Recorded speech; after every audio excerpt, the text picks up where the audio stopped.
എല്ലാം ലഭിക്കുന്ന ഒരു ഉഗ്ര കളി കാണിക്കണേ. കുറെ പേര് ചോദിക്കുന്നുണ്ട്,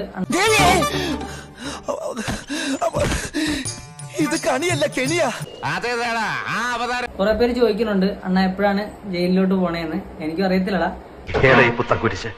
പുത്തൻകുരിശ് എന്ന് പറഞ്ഞ എറണാകുളത്തിനടുത്തുള്ള സ്ഥല ഏതാ ഈ അവതാരം? പോകാൻ വിളി വരുമ്പോ നമുക്ക് പോവാം, നെഞ്ചും വിരിച്ച് തന്നെ പോകാം. ആണുങ്ങൾക്കുള്ളതാണ് ജയിലെന്നൊക്കെ പറഞ്ഞുകൊണ്ട് അങ്ങ് പോവാം. വേൾഡിൽ ഇതുപോലത്തെ ഒറ്റ പീസേ ഉള്ളൂ. ഇതുകൂടെ തീർന്ന വംശനാശം. സിംഹവാലം കുരങ്ങ നോക്കട്ടെ. കണ്ട കേസാക്കി തന്നെ പോകാനേ പറ്റുള്ളൂ. അപ്പൊ അതിന്റെ പ്രൊസീജിയേഴ്സ് തുടങ്ങുവാണ് എന്ന് പറഞ്ഞിട്ടാണ് വിട്ടത്. ജില്ല വിട്ടാ നിന്നെ കോടതി ഇലക്ഷത്തിന് പിടിച്ച് അകത്തിടും.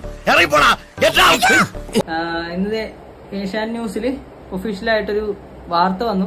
അപ്പൊ ഞാനും ഭയങ്കര ഹാപ്പിയായി. വേറെന്താ? പിന്നെ ഇപ്പൊ വീട്ടിലാണ് കേട്ടാ, ജയിലിനകത്തല്ല. ആവുമ്പോ ഞാൻ എങ്ങനെയും ഒക്കെ അറിയിക്കാം. ഇനി അകത്ത് പോകണമെങ്കിൽ അതിനും ഞാൻ റെഡിയാണ്, നോ പ്രോബ്ലം. ഇത്രയും കാലം ചെയ്തതിനുള്ളത് തിരിച്ച് കിട്ടണം. അത്ര വലിയ ബന്ധങ്ങളിലേക്ക് പോണോ ശിവൻകുട്ടി? റേഷൻ കട മറന്ന് മണ്ണെണ്ണ വാങ്ങണോ?